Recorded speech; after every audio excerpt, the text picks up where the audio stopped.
Iran good news చెప్పింది. భారత్కు వచ్చే నౌకలకు పచ్చ జెండా ఊపింది. సో ఇరాన్ ఈ నేపథ్యంలో కూడా అక్కడి నుంచి రావాల్సిన నౌకలు రెండు కూడా ఏదైతే భారత జెండాలతో వస్తున్న రెండు నౌకలకు కూడా ఎంట్రీ ఇచ్చిందనే చెప్పుకోవాలి. సో ఈ నేపథ్యంలో ఇప్పటికే పశ్చిమాసియాలో జరుగుతున్న యుద్ధంతో అటు ఎక్కడికక్కడైతే అన్ని నౌకలు కూడా ఆగిపోయినాయి. సో ఈ నేపథ్యంలోనే అటు భారత్కైతే భారత్ నౌకలకు కూడా ఇరాన్ పచ్చ జెండా ఊపిందనే చెప్పాలి. సో హర్ముజ్ జలసంధి రెండు నౌకలను అయితే ఇప్పటికే దాటాయి. ఇండియన్ జెండాలతో కూడా ఈ రెండు నౌకలు అయితే వస్తున్నాయి. సో వీటికైతే ఇప్పటికే గ్రీన్ సిగ్నల్ ఇచ్చింది. సో దీంతో రెండు పెట్రోలియం గ్యాస్ నౌకలకు కూడా అనుమతిస్తూ ఇరాన్ అయితే ప్రకటించింది. దీంతో ఇది భారత్కు పెద్ద గుడ్ న్యూస్ అని చెప్పుకోవాలి. అయితే ఈ నౌకల పేర్లు వచ్చేసరికి శివాలిక్, నందాదేవి అనే రెండు పేర్లతో ఉన్న రెండు నౌకలు కూడా భారత జెండాలతో కూడా ఈ రెండు నౌకలు వస్తున్నాయి. ఈ రెండింటికి కూడా ఇప్పటికే గ్రీన్ సిగ్నల్ లభించిందని చెప్పాలి. అయితే ఇరాన్ కూడా దీనికి సంబంధించి కొన్ని కీలక ప్రకటనలు అయితే చేసింది. భారత్కు సంబంధించిన ఏ నౌకల్ని కూడా అడ్డుకోబోమంటూ కూడా తెలియజేసింది. ఇక ఇరాన్ రాయబారి మొహమ్మద్ ఇటీవలే వెల్లడించారు. సో అన్నట్లుగానే భారత్కు సంబంధించిన రెండు నౌకలకి కూడా గ్రీన్ సిగ్నల్ ఇచ్చినట్టయితే చెప్పారు. సో దీంతో భారత్ తమకు మిత్రదేశమని ఎలాంటి ఇబ్బంది కలిగించబోమని స్పష్టం చేసింది. సో ఇప్పటికే మిడిల్ ఈస్ట్లో జరుగుతున్న యుద్ధ పరిణామాల నేపథ్యంలో కూడా ఇటు ఇండియాపై కూడా తీవ్ర ప్రభావం చూపుతుంది. ఒక పక్కన గ్యాస్కి సంబంధించి చమురుకి సంబంధించి కూడా సో అనేక ఊహాగానాలు వస్తున్న నేపథ్యంలో అక్కడ గ్యాస్ కొరత అనేది కూడా తీవ్రతరమైంది. దీంతో కమర్షియల్ గ్యాస్ కూడా ఆపివేసిన సిచ్యువేషన్ నెలకొంది. సో దీంతో ఇప్పుడైతే రెండు నౌకలు కూడా హర్ముజ్ జలసంధి అయితే దాటాయి. సో దీంతో ఇక్కడున్న పరిస్థితులు అయితే సద్దు మరుగుతాయని చెప్పుకోవాలి. సో ఇరాన్ రాయబారి మొహమ్మద్ అయితే ఇటీవల వెల్లడించిన ప్రకారమే భారత్కు ఎప్పుడు కూడా సహాయ సహకారాలు అందిస్తామంటూ కూడా చెప్పుకొస్తుంది. సో భారత్ తమకు మిత్రదేశమని ఎలాంటి ఇబ్బందులు కూడా కలిగించకుండా చూసుకుంటామంటూ చెప్పిన మాట ప్రకారమే భారత్కు సంబంధించిన రెండు నౌకల్ని కూడా పచ్చ జెండా ఊపిందని చెప్పుకోవాలి. సో దీంతో భారత్కు త్వరలోనే ఈ రెండు నౌకలు కూడా చేరుకునే ఛాన్స్ అయితే కనిపిస్తుంది. దీంతో భారత్లో చమురు కొరత తీరే అవకాశం ఉంది. నందా నేవీ షిప్లో 46,000 టన్నుల లిక్విడ్ గ్యాస్ ఉంది. సో ఈ రెండు నౌకలు కూడా త్వరలోనే ఇటు భారత్కి అయితే చేరుకునున్నాయి. సో దీంతో ఇది భారత్కు ఒక పెద్ద గుడ్ న్యూస్ అనే చెప్పాలి. ఇక దీనికి సంబంధించి మరింత సమాచారం అందించేందుకు మా అసిస్టెంట్ ఎడిటర్ రామ్దాస్ అందుబాటులో ఉన్నారు. రామ్దాస్, మనం చూస్తున్నాము ఏదైతే చమురు కొరత లేకుండా చూస్తాము, భారత్ మాకు మిత్రదేశం అంటూ ఏదైతే ఇరాన్ రాయబారి కేంద్రం చెప్పుకొచ్చిందో అన్నట్టుగానే కూడా భారత నౌకలకు అయితే పచ్చ జెండా ఊపిందని చెప్పుకోవాలి. రెండు నౌకలు కూడా మరికొద్ది రోజుల్లో ఇటు భారత్కు వచ్చే అవకాశం అయితే స్పష్టంగా కనిపిస్తుంది. దీనికి సంబంధించి అప్డేట్స్ అంటే ఇప్పుడైతే ఇది ఒక గుడ్ న్యూస్ అని చెప్పొచ్చు. గ్యాస్ కష్టాలకు కొంత చెక్ పెట్టిందని చెప్పాలి. ఇరాన్ రెండు భారతీయ నౌకలను అనుమతిస్తుంది. ఈ రెండు భారత జెండాలు కలిగిన petroleum gas, LPG liquid petroleum gas నౌకలను హర్ముజ్ స్ట్రైట్ నుంచి ప్రయాణించడానికి ప్రస్తుతం అనుమతి అయితే లభించినట్టుగా మనకు అర్థమవుతుంది. సో ఎల్పిజి ట్యాంకర్లు కలిగినటువంటి ఆ ట్యాంకర్లు ఏవైతే ఉన్నాయో హర్ముజ్ జలసంధి గుండా వెళ్ళడానికి అనుమతించినట్టుగా దాదాపుగా 4 వర్గాలు ధృవీకరిస్తున్నాయి. అంతర్జాతీయ మీడియా ఏజెన్సీలు కూడా దీన్ని ధృవీకరిస్తున్నాయి. ప్రస్తుతం యుద్ధంలో ఇది ఒక అరుదైన చర్యగానే మనం భావించాలి. ఎందుకంటే భారత జెండా కలిగిన ఎల్పిజి ట్యాంకర్ శివాలిక్ ఆల్రెడీ జలసంధి నుంచి క్రాస్ చేసి బయటకు వచ్చేసింది. జలసంధి నుంచి బయటకు వచ్చి ఆల్రెడీ భారత్ వైపు అరేబియా సముద్రంలో ప్రయాణం చేస్తుంది. ఇంకోటి రెండవ నౌక నందాదేవి మరికొద్ది గంటల్లో బయలుదేరబోతుంది. అది కూడా శనివారం కల్లా భారత్ చేరుకోబోతుంది. ఈ రకంగా ప్రస్తుతం ఈ రెండు నౌకలు కూడా భారత్ కు చేరుకుంటున్నట్టుగా ప్రస్తుతం మనకు సమాచారం అందుతోంది. ప్రధానంగా ఇప్పుడున్నటువంటి పరిస్థితుల్లో భారత్ ఈ రెండు నౌకలు కనుక వస్తే ఖచ్చితంగా మనకు చాలా వరకు గ్యాస్ కొరత తీరినట్టే భావించాల్సి వస్తుంది. ఇక ఈ రెండు నౌకలు కూడా బయలుదేరినట్టుగా ఒకటి ఆల్రెడీ ఇందాక చెప్పినట్టుగా శివాలిక్ అయితే ఆల్రెడీ హర్ముజ్ స్ట్రైట్ క్రాస్ అయింది.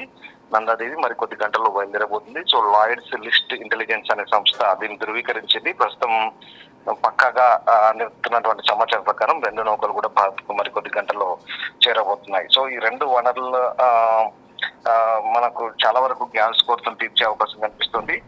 మార్చి 1న జలసంధి గుండా ప్రయాణించిన తర్వాత సౌదీ అరేబియా చమురును మోసుకెళ్లే ముడి చమురు ట్యాంకర్ శనివారం భారతదేశాన్ని చేరుకోబోతుందంటూ లాయిడ్స్ లిస్ట్ అనే ఇంటెలిజెన్స్ సంస్థ చెప్తోంది. అలాగే మనకి ఇక్కడ ప్రధానంగా రెండు భారతీయ జెండాలతో కూడినటువంటి ద్రవీకృత పెట్రోలియం గ్యాస్ ఏదైతే అంటే లిక్విడ్ పెట్రోలియం గ్యాస్ క్యారియర్స్ ఉన్నాయో, సో ఇవి హర్మూజ్ స్ట్రైట్ నుంచి ప్రయాణించడానికి అనుమతి వచ్చింది. ఈ విషయంపై ఖచ్చితంగా సోర్సెస్ ఉన్నాయంటూ వంట గ్యాస్ సంక్షోభాన్ని కొంతవరకు తగ్గించడంలో ఇది సహాయపడుతుందంటూ రాయిటర్స్ సంస్థ కూడా మనకు దానికి సంబంధించి వెరిఫై చేసింది. సో రకంగా పక్కగా మనకు దీన్ని బట్టి అర్థమవుతుంది ఏంటంటే, మనకు దానికి సంబంధించిన మ్యాప్లు కూడా చూపిస్తున్నాయి. హర్మూజ్ జలసంధి లైసెన్సింగ్ తో కూడినటువంటి కొన్ని మ్యాప్లు కూడా మనకు చాలా క్లియర్ గా దీన్ని ధృవీకరిస్తున్న పరిస్థితి కనబడుతుంది. సో మనకు క్లియర్ గా చెప్పింది ఏంటంటే, ఇప్పుడు కేంద్ర ప్రభుత్వం కూడా చెప్తుంది. కేంద్ర పెట్రోలియం చమురు మంత్రిత్వ శాఖ జాయింట్ సెక్రటరీ కూడా నిన్న ప్రెస్ బ్రీఫింగ్ ఇచ్చినప్పుడు ఎట్లాంటి ఆందోళన అవసరం లేదు. అంటే జనాలు ఏమవుతున్నారంటే ప్యానిక్ అవుతున్నారు.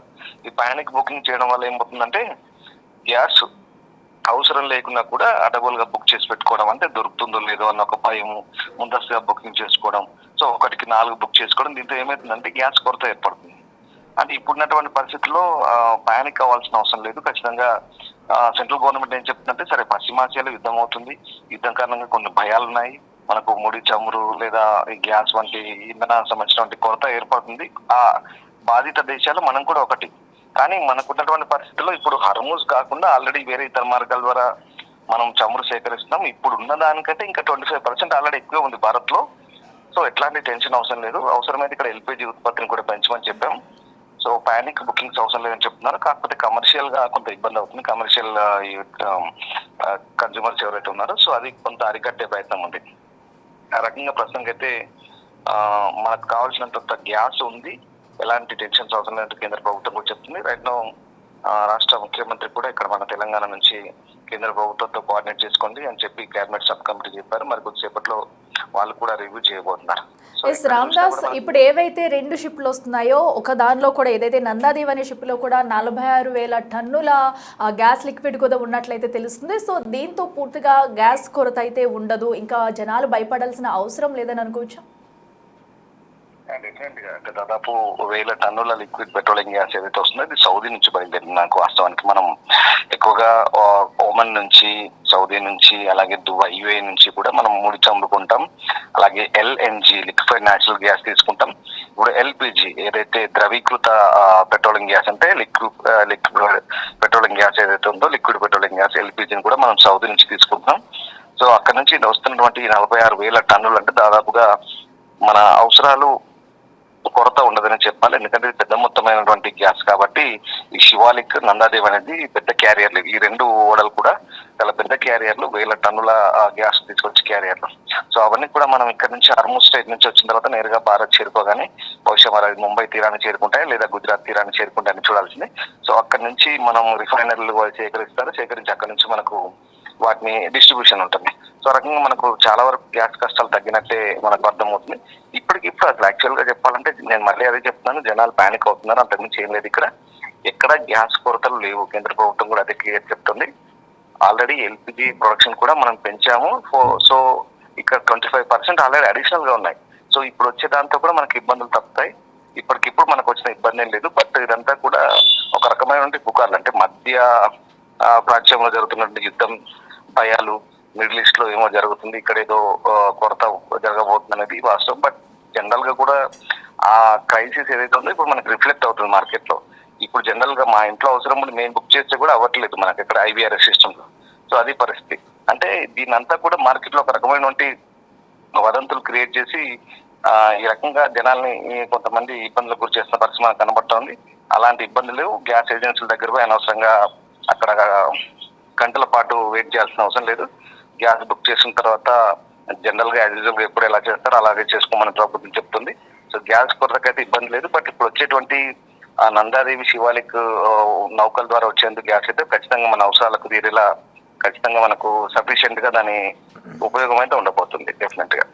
ఎస్ రామ్దాస్, మరో పక్కనైతే ఇప్పటికి ఇరాన్ కూడా ప్రకటించింది, ఎందుకంటే భారతదేశం తమ మిత్ర దేశం అని చెప్తూ కూడా ఇరాన్ రాయబారి మొహమ్మద్ అయితే స్పష్టం చేశారు. అనుకున్నట్టుగానే ఎక్కడ కూడా అడ్డంకులు లేకుండా ఇప్పుడు షిప్లకు కూడా పచ్చజెండా ఊపారని చెప్పాలి. సో ఈ సత్సంబాలు ఇలాగే కొనసాగుతూ ఉంటాయి కాబట్టి సో ఈ యుద్ధ వాతావరణంలో కూడా ప్రజలు ఎలాంటి భయాందోళన చెందవలసిన అవసరం లేదని అనుకోవచ్చు. డెఫినెట్ గా నేను అదే చెప్తున్నాను మొదటి నుంచి. ఇప్పుడు మనకి ఇది ఒక అరుదైన చర్య. ఇప్పుడు యుద్ధ సమయంలో అసలు భారత్ కి గ్యాస్ రిలీజ్ కావడం చాలా రేర్ యాక్షన్ గానే మనం గమనించాలి. ఎందుకంటే హర్మూజ్ స్ట్రైట్ నుంచి మొత్తం బ్లాక్ చేశారు, ఇరానియన్స్ అంతా బ్లాక్ చేసి అక్కడ నుంచి డే 1 నుంచి February 28 ఏదైతే ఉందో ఆ రోజు అటాక్ అయిన తర్వాత నుంచి దట్ డే ఈవినింగ్ నుంచి కంప్లీట్ గా బ్లాక్ చేశారు వాళ్ళంతా కూడా. అక్కడ చాలా వరకు వాళ్ళు దాన్ని గుప్పిట్లో పెట్టుకొని కాపలా కాస్తున్నారు. అసలు 1 లీటర్ చమురు కూడా వేరే దేశాలకు వెళ్ళనేమో, మరీ ప్రధానంగా పశ్చిమ దేశాలకి, అమెరికా మిత్ర దేశాలకు 1 లీటర్ చమురు కూడా వెళ్ళనేమని చెప్పారు. దాని తర్వాత కొద్ది రోజులకి మళ్ళీ ఈ వారం రోజులకి ఈ చమురు కష్టాలు మొదలు కావడంతో కొంత తగ్గారు వాళ్ళు. అంటే భారత్ నుంచి అపీల్స్ వెళ్ళాయి, భారత ప్రభుత్వం కూడా ఇరాన్ ప్రభుత్వంతో అధికారులతో మాట్లాడింది, మరోవైపు అటు చైనా కూడా మాట్లాడింది. దీంతో ఇరాన్ కూడా ఒక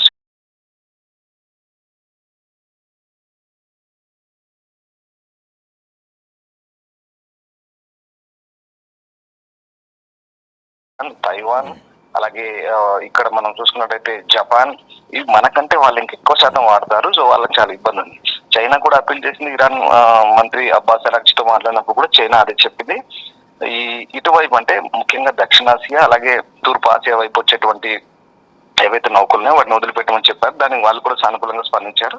సో భారత జెండా ఉన్న నౌకలు ఇప్పుడు ఈ 2 నౌకలు శివాలిక్ గాని అలాగే నందాదేవి 2 కూడా భారత జెండాతో ఉన్న నౌకల్ని వాళ్ళు గుర్తించి వదిలేశారు. అక్కడి నుంచి హర్మూజ్ స్ట్రైట్ నుంచి ఆల్రెడీ క్రాస్ అయ్యాయి.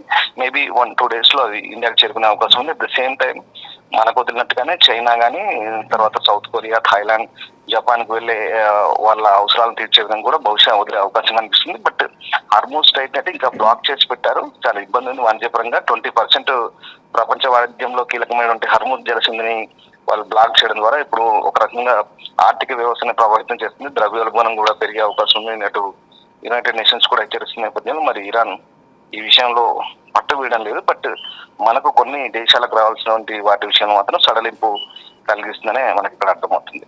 Okay, right Ramdas, thank you. Yes, చూస్తున్నాం కదా, ప్రస్తుతం అయితే భారత నౌకలకు పచ్చ జెండా ఊపి కూడా ఇరాన్ అయితే గుడ్ న్యూస్ చెప్పిందనే చెప్పుకోవాలి. సో ఇప్పటికే మిడిల్ ఈస్ట్లో జరుగుతున్న యుద్ధ వాతావరణంలో కూడా సో ఇక్కడ ఇండియాపై పడిన ఎఫెక్ట్స్ అని మనం చూస్తున్నాము. సో ఈ నేపథ్యంలో ఇక్కడ ఉన్న ప్రజలు అంతా కూడా సోషల్ మీడియాలో వస్తున్న వీడియోస్ చూసి చాలా పానిక్ అవుతున్నారు. సో అలాంటి ప్రాబ్లం ఏముండదు, గ్యాస్ కొరత కూడా ఉండదు, ఎవరు కూడా ప్యానిక్ అవ్వాల్సిన అవసరం లేదంటూ కూడా ఇప్పటికే అధికారులు చెప్తున్నారు. సో దీనికి సంబంధించి కూడా ఇప్పటికే ఇరాన్ నుంచి రావాల్సిన 2 నౌకలు కూడా ఏదైతే ఇప్పటికే హర్మూజ్ జలసంధి అయితే దాటాయి. సో త్వరలోనే భారత్కి అయితే 2 నౌకలు కూడా చేరుకునున్నాయి. సో దీంతో గ్యాస్ సరఫరాపై ఏదైతే వస్తున్నాయో ఇప్పటికే చాలా రూమర్స్ వస్తున్నాయి. ఇప్పటికే కొంత కొరత ఉండొచ్చు అన్న నేపథ్యంలోనే కేవలం కమర్షియల్ గ్యాస్ని నిలిపివేసింది ప్రభుత్వం. సో అయితే గృహ అవసరాలకు సంబంధించి కూడా గ్యాస్ని అయితే ఎక్కడ నిలిపివేస్తామన్నట్టు కానీ కొరత ఉంటుందన్నట్టు కూడా ఎక్కడ ప్రకటించలేదు. సో ప్రజలంతా సో వాంటెడ్గా ప్యానిక్ అవుతున్నారు. ఎవరు కూడా ప్యానిక్ అవ్వద్దు. సో గృహ అవసరాలకి సరిపడగా కూడా గ్యాస్ అయితే అందుబాటులో ఉంది, ప్రతి ఒక్కరికి అందుతుంది. సో ఎవరు కూడా ఎక్కడ క్యూ కట్టాల్సిన అవసరం లేదంటూ కూడా చెప్పుకొస్తున్నారు. సో తాజాగా కూడా ఇరాన్ నుంచి అయితే 2 నౌకలకు కూడా పచ్చ జెండా ఊపింది. మరికొద్ది రోజుల్లో కూడా 2 నౌకలు భారత్ చేరుకునున్నాయి.